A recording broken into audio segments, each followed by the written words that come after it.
Hi, I'm Elliot Price. This is a 1983 Mercedes-Benz 240D. Recently did some trading for this car. It's been sitting as it is for the last 5 years. It's got some tornado damage. The last owner never saw it run, but we may just be able to change that today. Got the ignition lock unstuck. Had to really work for that. Somebody's been using a brass key in it instead of the original Mercedes steel key. Since we got that done, we may just have a revival today. So, without further ado, let's move under here. The hood springs are a little bit messed up. Somebody doesn't understand how 123 latches work. But you can see it's pretty nasty in here.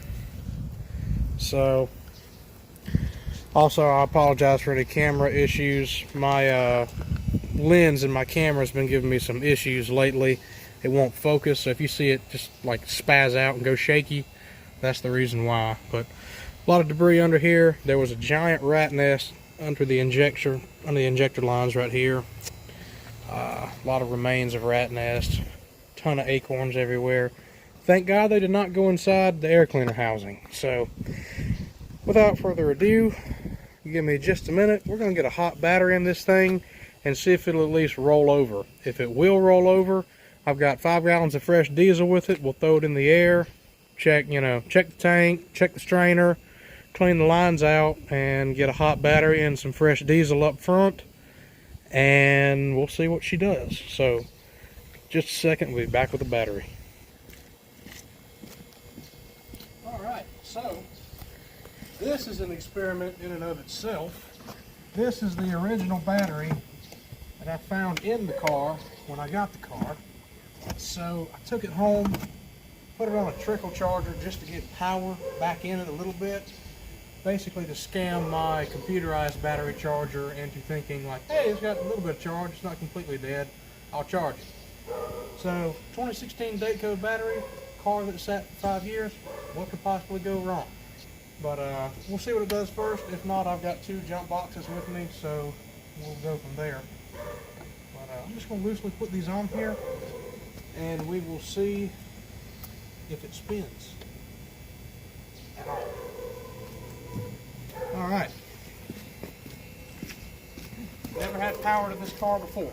Let's see if we get any signs of life. That light.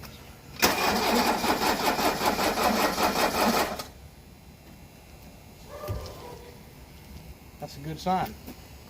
So, we can turn the key now.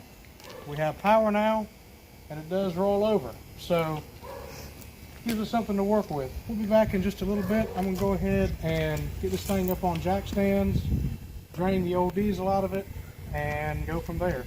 Fresh diesel, fresh oil. I forgot the fuel filters at work, so I can't do that. But give me a few minutes, and we'll see if we can get going.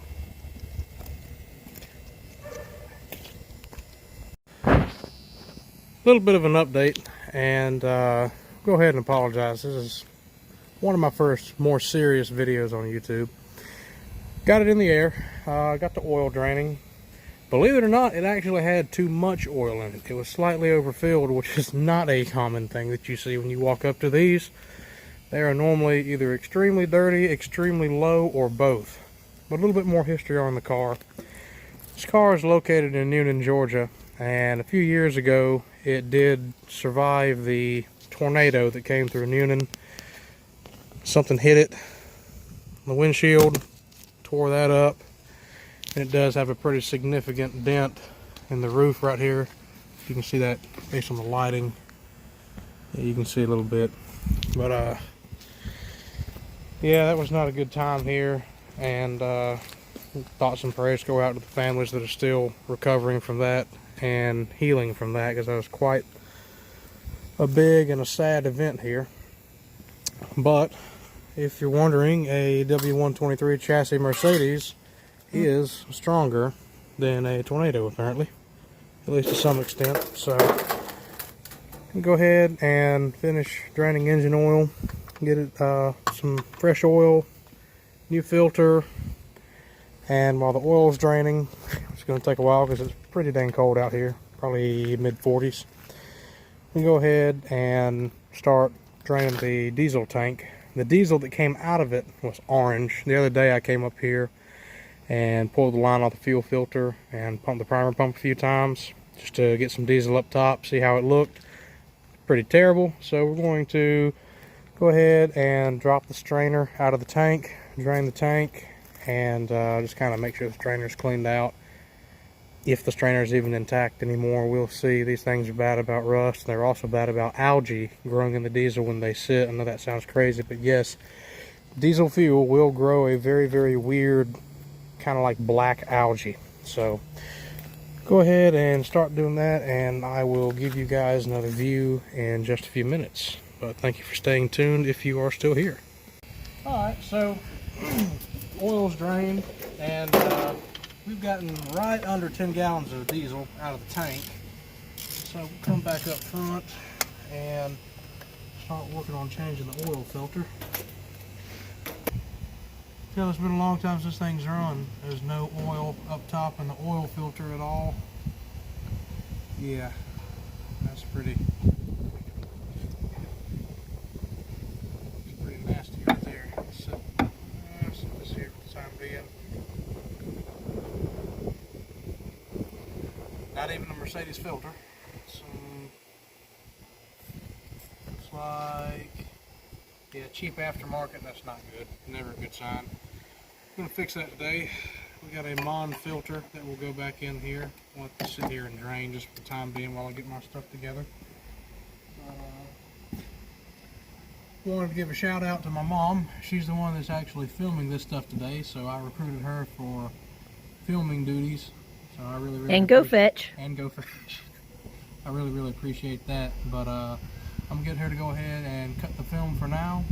I'll come back once I get my new filter ready to go in, get my gaskets and everything changed, and kind of inspect this in general. But not terrible. Don't see any real metal or shinies on the filter or down in here, so that's a good sign. I think this car, the reason it got parked, Mercedes from this decade, 70s, 80s, 90s, they all use steel keys, and lots of times you'd see people lose the steel key, the regular key that came with the car, or have a copy made, and it would be a brass copy. The steering lock, or not the steering lock, the ignition tumbler on these cars will eat up a brass key, and it'll get worn down to the point where it will not allow the ignition tumbler to turn and unlock. And I had to do all kinds of crazy stuff with this one to get it unlocked, blow compressed air in it, some lock lubricant, along with wrapping the key in some tape that I found laying in the car, and that made it thick enough to engage all the teeth again like it should and turn. Alright, so we've got our new oil filter in, our gasket up top replaced, and these two little O-rings on the stem, a lot of people forget to replace them. Very important to replace. Lots of times these things will get so hard and brittle that they're not even an O-ring anymore, they're just like a piece of plastic. So got the stem O-rings replaced and the gasket up here. So let's go ahead and carefully fish this back down here, making sure not to knock any vacuum lines loose. This is a 240D automatic, so it is very sensitive to any vacuum issues, particularly with the transmission. If you do not have enough vacuum, you will not shift good at all. That being said, we'll go ahead and finish this up, and I will get back with you when I'm putting oil in it. Alright, so we've got oil and filter changed. We should be looking pretty good here on a dipstick. This engine bay is filthy. I cannot wait to pressure wash it. Yep, you're not going to be able to see this, but we are full. It has started to rain out here. It is cold. It is miserable. I forgot a coat, but I am determined to get this thing running today. I'm about to crawl back underneath, put the diesel hose back on. It's fully drained now. It said roughly right under 10 gallons. Next shot you'll probably see us putting diesel in this thing, and then the fun begins. We're going to try to prime it and see if she'll start. So, fuel tank strainer is clean, and got the lines hooked back up, and I got 5 gallons clean diesel going in. Hopefully after this we can actually get it to prime, get diesel back in the fuel filters up front, and see if she'll start. Anybody who's had to deal with these newer gas cans that do not have a vent, it is miserable.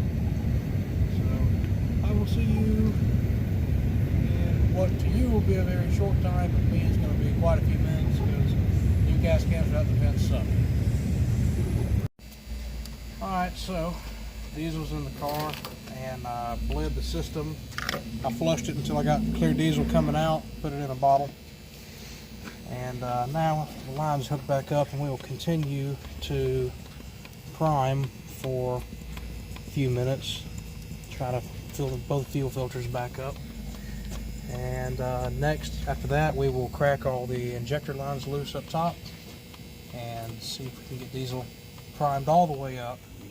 And after that, see if she'll fire. So, I'll be back with you in just a few minutes. Alright, so we got the system pretty much as primed as I can get it. I don't really like that primer pump too much. This may work today, it may not, but I went ahead and I cracked loose the 4 injector lines up top of the injectors.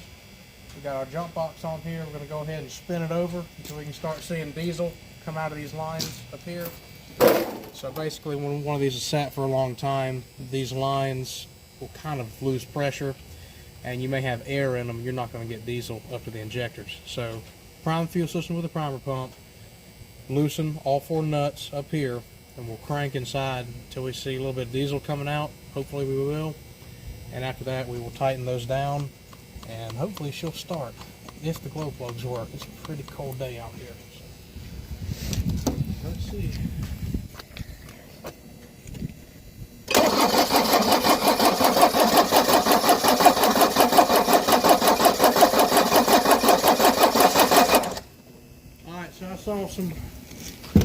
Saw some diesel start coming out.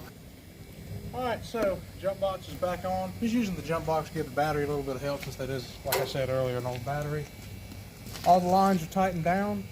Let's blow it and see if she'll start.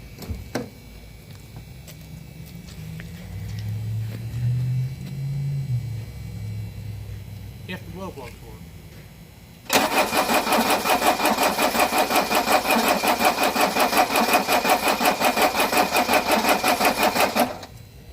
So, what I'm going to do, Mom, I'm going to take the camera and get you to go inside, and when I tell you to crank it, see if we can give it a little bit of throttle. By the way, sorry for the buzzing in the video, courtesy of that light. Alright, you ready? Go ahead and crank.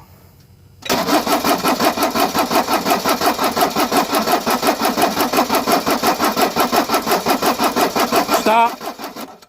Let it rest a minute. Turn the key all the way off. See if I can hear the glow plug box click. Alright, turn the key on. Yeah, we don't have glow plugs. Alright, go ahead, crank.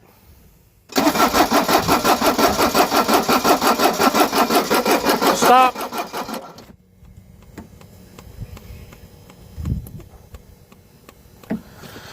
Come on, Benz. Like I said, I'm kind of suspect of this primer pump. Go ahead, crank again.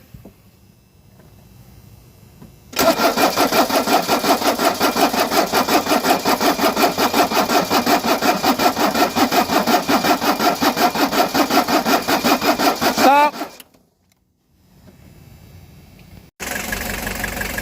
So, once again, 240D in cold weather is very picky about glow plugs. The glow plug module is not working right now, and what I did is I hooked the jump box, one of the jump boxes, straight up to the glow plugs, and used the other one on the starting battery, and she jumped to life. I have not made any adjustments. This is how it's idling after sitting for 5 years.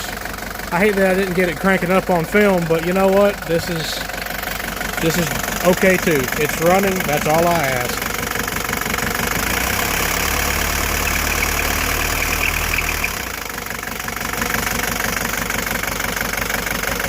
She acts like she didn't even sit for 5 years. Well, folks, I hope this was entertaining to you. That's about all I got in me for today. It's getting dark, it is very cold, and I forgot a coat too, so this has been extra fun. But episode 2 will be coming soon, and be pulling wheels off, dealing with seized brake calipers, and all kinds of fun stuff like that. Thank you very much for your time, and hope you enjoyed it. Take care.